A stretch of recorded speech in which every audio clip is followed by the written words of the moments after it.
remember doing it. Growing up, I was always raised, you don't hit women, you don't touch women, and you're a piece of shit if you do.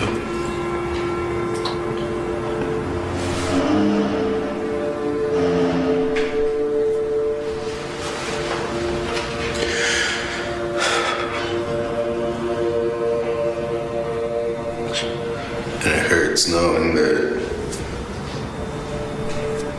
I hurt her. I've known her since high school, like she's always been with me, you know? She's amazing. Fam, what's going on, man? It's your boy E.I. the King, and this is the Incarceration Podcast. Today, I'm doing a reaction video of one of the worst county jails in California, the Orange County Jail. Now, this is never before seen footage, so before we go ahead and get into this video, man, y'all do me a favor. Like this video, subscribe to this channel if you haven't, and just go ahead and check out one of the worst county jails in the state of California, the Orange County Jail, never before seen footage. Just go ahead and check it out, y'all.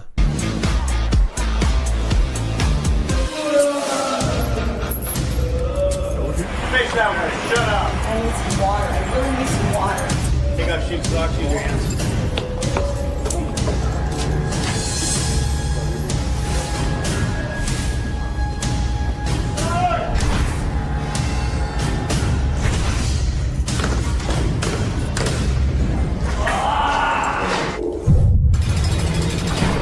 Day one. What'd you do? I was really drunk, and I honestly don't remember. Turn around and take your shoes off, hammer one at a time. He's picked you up at your house? I live in Vancouver, Washington. I'm here on vacation. Oh, wow. It's a long way. Yes, sir. Now you're here. All the way up. Yes, sir. We hit the bar with my girlfriend and my cousin. We started drinking. Last thing I remember, we were all having a good time. I don't remember coming into the jail. I don't remember anything. It's just black. What'd you get arrested for, man? I honestly don't know. Don't We were know. both really drunk. Drunk? Yeah, I woke up in a cell this morning. It was fabulous. All right. That's a very good morning right there. Yeah, just a little nervous. I'm mostly worried about my cousin and my girlfriend and whether or not I'm gonna be able to get out of here and go see them. Your bail's $50,000? Yes, sir. Yeah, go ahead and stand right here. That's your charges right there. This is my charges? Yeah. Right there, man. Oh, domestic violence and Yep. vandalism. Felony. Yeah, and vandalism, misdemeanor. Domestic violence can either be a felony or a misdemeanor charge. What would make it a felony is if there's visible marks. Bruising, a black eye, cuts. So it worries me a lot.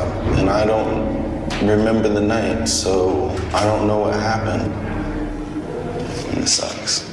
Dang, bro. All right, so look, two things. One thing a lot of people fail to realize is that domestic violence isn't necessarily a man against a woman or a woman against a man that's in a relationship. I think when most people think of a domestic violence charge, they think of relationship violence. Now, don't get me wrong, like that is the charge that a couple could get if they're fighting in a house and someone throws a dinner plate or there's a slap or whatever like that. But also, too, literally a domestic violence case can just be two brothers fighting in the home. So for the most part, it's a disturbance or a violent attack or just even a loud argument, and the police are called at a home with family members or I think like siblings at a home. So anybody who specifically knows the law regarding, you know, domestic violence, give me more details. But I do know it doesn't necessarily have to be a relationship situation. It can be even among siblings or parents and things like that. But also too, I just want to talk about getting charges when you're blacked out drunk. So I personally know just the devastating feeling of waking up facing a lot of time. Because myself, bro, my last time I went to prison, man, if you guys don't know my story, man, I did over 12 years in prison over the course of 3 different prison bids in the state of Florida. My first time was 2.5 years. My second bid was 2 years. And then my third bid was 9 years, in which on my gang time, I did 7 years and 8 months. And that was all during a period from when I was 18 to 31. And during that time, I was only out for 14 months. But my last case, I was in a club with my homies, and I was just so drunk. The last thing I remember was dancing with a girl. And then I wake up in a hospital, bro, 3 days later, because I got in a fight in the club. I got kicked out the club. I got in another fight in the parking lot. And then when I was fleeing in the scene from the parking lot, I got in a high-speed chase with the police and accidentally hit a police officer with my vehicle during the high-speed chase. And then which I got into a severe car accident. My seatbelt snapped. My airbag didn't deploy. I was ejected from the windshield about 100 yards away from my vehicle. My femur snapped through my thigh. I got bay-flighted by a helicopter from the crash scene to the hospital. The doctor said I should have died. And I remember waking up in the hospital, man, a few days later with my leg broken. I'm all jacked up. And I wake up in cuffs, bro, in the hospital room. And there's 2 police officers in the room. And I just remember waking up, dog. Like, my first initial thought was like, dang, bro, like, I'm going back to prison, bro. And I was terrified. And to make matters worse, man, I was trying to ask the cops because I was just so like hurt from the accident and I was just in and out of consciousness. I was asking the police like, yo, what happened? They're like, bro, you're facing a life sentence. That's what happened, bro. I'm like, just please tell me what happened. And they wouldn't tell me. They just told me that I was facing a life sentence, bro. And I was terrified. I had no idea what I did. I had no idea what happened. And it wasn't until a nurse came in the room who told me I was in a car accident. So I'm freaking out. Like, is the other person okay? Are my friends okay? They're like, no, you were like by yourself. I'm like, what do you mean? What did I hit? She's like, you hit a tree. Because I hit these 2 huge royal palm trees in Siesta Key and I derooted both of them. I was going like 90 miles per hour and thank God, man, by the grace of God, I'm still alive. But I personally know the feeling, bro, of waking up not necessarily in a jail cell, but in a hospital, you know what I mean, with cops in the room, knowing I was going back to prison. So any convicts watching, man, if you got a similar situation to where you woke up blacked out, I know it's very common, it's scary, you know what I mean, you don't know what you did, you don't know your charges. Let me hear the stories in the comments, fam. Phone, dude, if you can use phone, use it right now.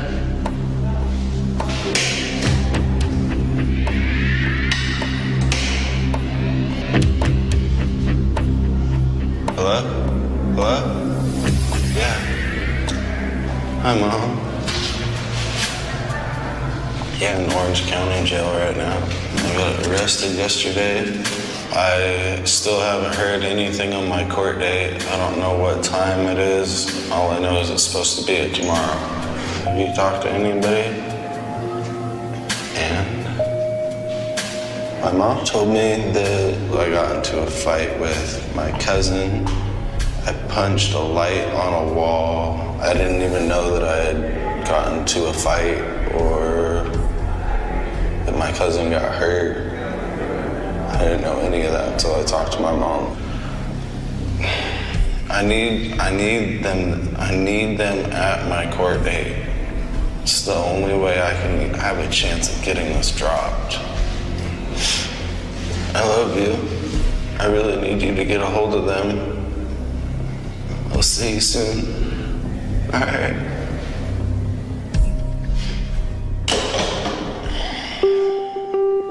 She said that I freaked out and nobody knows why. Take all your clothes, shoes, socks, everything. We were fine, drinking, having a good time, and then I started arguing with my girlfriend, yelling at her, calling her names. And when my cousin came out and told me to calm down, I charged him, hit him and threw him on the ground. That's also not a good feeling, knowing that I hurt somebody and I didn't even know it. I'm on vacation. I'm here from Washington. Right? This is just visiting vacation and visiting the jail instead. Dang, did y'all notice the water hit him in the face when he went to go drink the water from the sink? He didn't realize it had that much pressure behind it. That's kind of funny. But look, man, y'all go ahead and hit the hype button. Why? Because we want people to see, bro, that all it takes, man, is one drink, one taking of any substance or drug, and it literally can lead you to a bad decision that can forever affect your life negatively, bro. And it seems like more often than not, it happens to people who aren't really like in a lifestyle of crime or not even like regular drug users. And I think the reason why is because those type of people have a lower tolerance, and that's why like they'll black out easier. Or somebody may smoke a joint just thinking it's regular marijuana, bro, and it could be laced with PCP, and they'll literally wake up in jail days later having no idea what they did, bro. So it's super common, man, that sometimes, bro, people get too high or too drunk and they literally commit crimes, especially like on Xanax and things like that. I know back in the day when I used to take bars, bro, I would literally steal everything or rob people, like doing crazy stuff. And even though, of course, I was already in the streets head first, but I was more like selling drugs, and I'd be more calculated and making smarter moves and just like stealing random items at gas stations or committing robberies and things like that I would never do in my right mind. So it's very common that this can happen to people, man. So y'all go ahead and hit that hype button, bro, just so this video can go viral and people can continually be aware that, yo, man, sometimes like, yo, if you drink a drink at a club that you sat down, you can literally be drugged and wild out because it has like GHB or PCP in it or whatever, you know what I mean? Or smoke a lace joint or drink too much and black out and just commit a bad decision, a crime that can get you incarcerated for years, bro. I know many people in prison, man, because of 1 second, bro, pulling a trigger or a punch or being in a vehicle and being intoxicated, driving, and somebody losing their life. It's sad, bro. So y'all hit that hype button, man, so people can continually be aware that, bro, like our freedom is way too precious, man, to risk it just by a moment of pleasure of drinking or using, bro. It's not worth it at all. You want to go check and make sure we have all these bodies down here prior to loading? Whitman. I'm waiting to go to court. Kind of nervous. I've just been getting mixed opinions from people that I talk to in here about it. I've had people, oh, you know, you're fine, you're from out of state, you're gonna go home. And I've had other people, oh, you got a felony. Out here in California, they don't like the domestic violences and like that. I don't know anything out here. Trying to get this reduced or dropped so that I can go home. I'd like to get like a fine or something. Like, I know I don't want no felony on my record. Well, that's what the DB is out here. It's a felony. Every second I'm here is just killing me. I hate it here.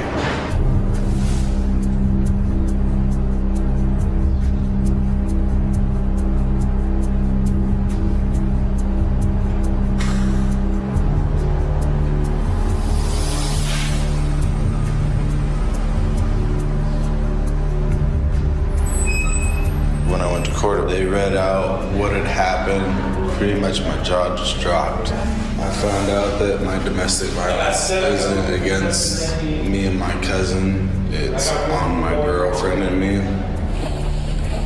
They said that I grabbed her by the throat, I choked her and slammed her against the wall, and that's how I got the domestic violence charge. But I don't remember doing it. Growing up, I was always raised, you don't hit women, you don't touch women, and you're a piece of shit if you do.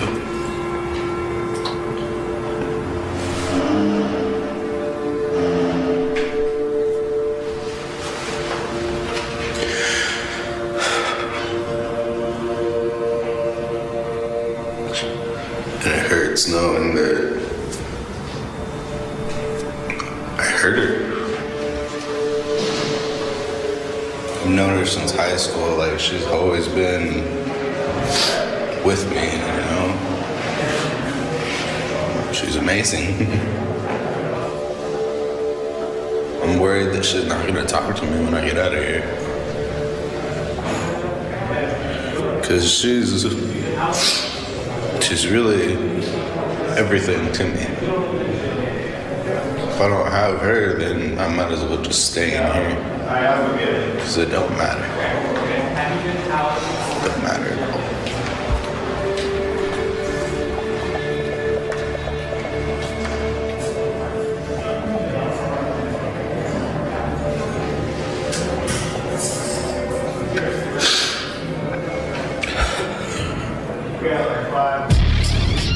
Dang, bro, that's how you know that boy in love. He said, if I don't have her, I might as well just stay in here, because if I don't have her, I don't have anything.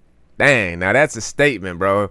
He's super in love. But I mean, hey, if he put his hands on her even while he was drunk, bro, that's not good, dog. That's not good, bro. And I'm not trying to make light of domestic violence, bro, or abusive relationships, man. Nothing funny about it, man. Condolences to that lady. So yeah, that sucks, man. But one thing I wanted to highlight that he stated earlier is the fact that he was asking everybody in there about what he's looking to face with this domestic violence, you know, what he's up against. And that's honestly one of the worst things you can do in the county jail, especially if it's like your first time or whatever. I understand everybody's scared, everybody's worried. I say it all the time on this channel. County time is the worst time. Why? Because you're in limbo. You're facing the unknown. Like literally, like your life is in the hands of the courts, and you don't know like what you're up against until you begin to get, you know, plea deals and see your discovery and find out the evidence against you and things like that. But still, it's a waiting game of like, dang, what's gonna happen? Are you gonna beat your case, or are you gonna get sentenced to county time or prison time, and how long? So just the anxiety and the fear, it sucks. But especially like your first day in, your first weekend, especially the new guys, they're asking everybody in there like, what do you think? What do you think? What do you think? And you're gonna get a million different opinions from everybody, bro. Some people are just gonna be messing with your head and be like, oh bro, you going to prison, dog. And some people are just negative and they're haters and they want to see somebody go to prison because maybe they're facing prison time. So the best thing, man, is just keep that stuff to yourself. Keep your head down, bro. Stay out the way. Don't talk about your case. And that's honestly how sometimes people get CIs and informants to testify against other convicts, because they're trying to get some time off of their case. So they're in there trying to get information about people's cases and trying to get people to admit that they did it or get facts and details about their cases. And they'll take advantage of new guys like this who don't really know the system, and they're willing to talk about their case openly because they're nervous and they just want questions answered. Meanwhile, this guy's working with the state attorney's office and he's just trying to become a witness on everybody's case so he can just get some time off of his sentence, you know. So it's definitely not a good move to be talking about your case openly in jail, or even banking anything upon someone else's opinion, dog. Like, that's what you got a lawyer for, or sadly a public pretender, you know. So yeah, dog, it sucks.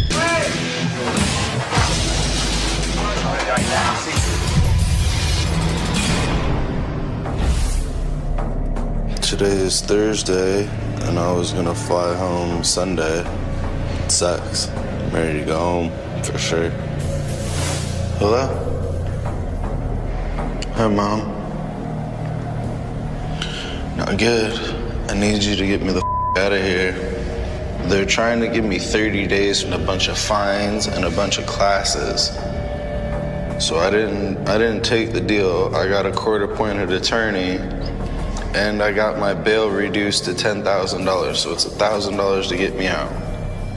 And I need you to get me out of here. Like, I need you to. There are bail bondsmen around here that take payment plans. I will come home and I will pay you back. I need to get the out of here. Not even on a payment plan? You've been here for 5 years, bro. You don't have...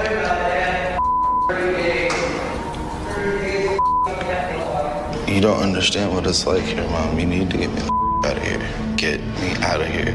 Please. Hello? Mom? Hello? Hello?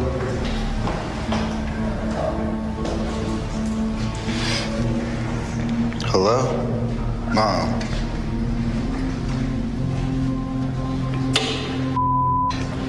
I lost her. She just doesn't have money. She would bail me out, but she don't have the money for it. They want me home, probably just as bad as I want to go home. I want to go see my girl, but I can't. I don't really know what to do right now.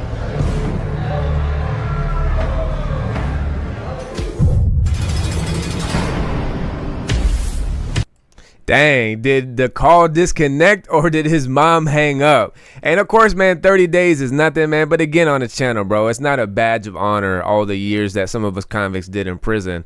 One day being separated from our children, our families, and loved ones is one day too long, and that's a fact. But 30 days is sweet, bro. And honestly, I remember being in county jail at times and just facing a lot of time. And I remember I used to get pissed off sometimes whenever I would be in like the holding cell at the courthouse, either going into court or getting out of court. And, you know, they don't really separate the convicts based upon the seriousness of their charges or how much time they're facing. They just got everybody in the bullpen at once. And I used to hate when guys would be in there crying and complaining about getting sent to a drug program or doing 2 weeks or 30 days. Man, they used to piss me off. I remember one time, bro, I came back from being sentenced to 9 years, and there was a kid in there crying about going to like a drug program for like, you know, 6 weeks or something like that, bro. And I remember I was just trying my hardest not to snap on, bro. I just had to be mindful that, hey, you know, everybody's facing different amount of time, and one day again, it's too long being separated from our children, families, and loved ones, and being, you know, removed from society, dog. So it sucks, but you kind of want to keep that stuff to yourself. You know, that's why they say in prison, bro, you don't ever tell people how much time you got. Number one, because you don't want people who have a lot of time be envious of your out date and then try to back your time up. But then also too, bro, you don't ever want to come off like ungrateful or offensive to guys who don't got a date. You know what I mean? Like, you just keep that stuff to yourself, man. But I also got a quick question, man, for all the convicts watching, man. Let me know, have you ever traveled out of state or out of country and caught a charge and did time in another state or another country while you were on vacation? And if so, why? What happened? And put the details in the comments, fam. Whitman's being transferred to the farm. It's our minimum security jail. He'll be there until his next court date, and that's where he'll spend the remainder of his time. It's kind of nice to be back in my clothes. It almost makes me feel like I'm going home until I remember the fact that I'm going to the farm. Been talking to people that said that no matter what, they're going to try and hit me with the 30 days, so it'd be better to just stay in and get time served. But I really don't know if I want to, you know? I miss my family. Myself? All the way down. All the way down? Yep. I'm not coming back to jail. I'm gonna do everything I can to make sure of it. I just need to go back to not drinking again and I'll be fine. It's not that important. It's definitely not worth this.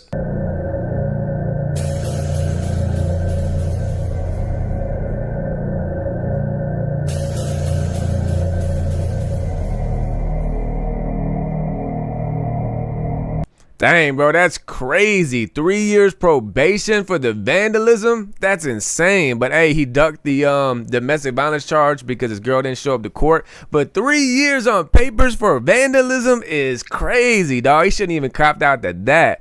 But listen, man, all the convicts watching, man, if you done time at the Orange County Jail and especially went to the farm like bro did right here, man, let me hear your experience. What was it like? Share the stories in the comments. And look, fam, this your boy E.I. the King, and this is the Incarceration Podcast. And family, look, I got a fire HBO style series on the full episode playlist. It's a chronological journey of my 12 years in prison. It's called The Incarceration. Season 1 has been out, but season 2 is just now coming out. But to access it, you have to become an all access member to this channel. And this is a preview clip of season 2 right here.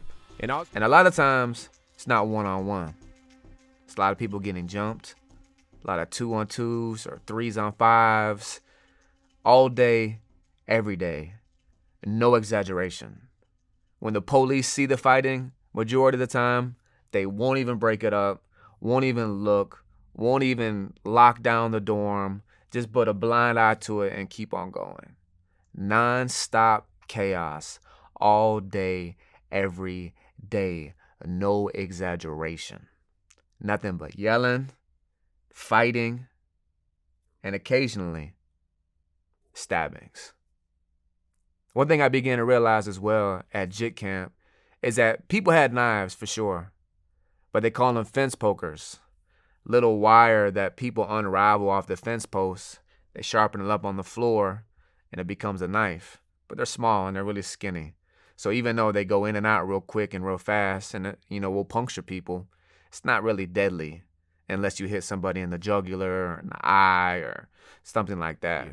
And also, if you didn't know, man, I am a rapper. My artist name is EI the King. You can find my music wherever you listen to your music at. Go to my artist YouTube channel, EI the King, to check out my music videos. Follow me on Instagram, EI the King, TikTok, EI the King Official. For all you gamers out there, follow me on Twitch, EI the King Gaming. And family, look, I got a new YouTube channel. All crime things related. It's called Real Crime Stories Unlocked. There's about to be a link that pops up at the end of this video. Go ahead and click that link. It's going to take you to my new channel. Subscribe, follow, check out the content is fire. And family, look, we're on the journey to 100,000 subs. Right now we're at 50K. I appreciate all the day one viewers and day one subscribers. If you have not yet subscribed, please go ahead and do so. Y'all need to be a favor, go ahead and like this video right now. For all the convicts watching, man, if you done time in the county jail, state prison, federal prison, you want to share your incarcerated experiences, man, email me at eithekingbooking@gmail.com or DM me on Instagram at eitheking_. As I interview you, I'll post your interview up on this channel.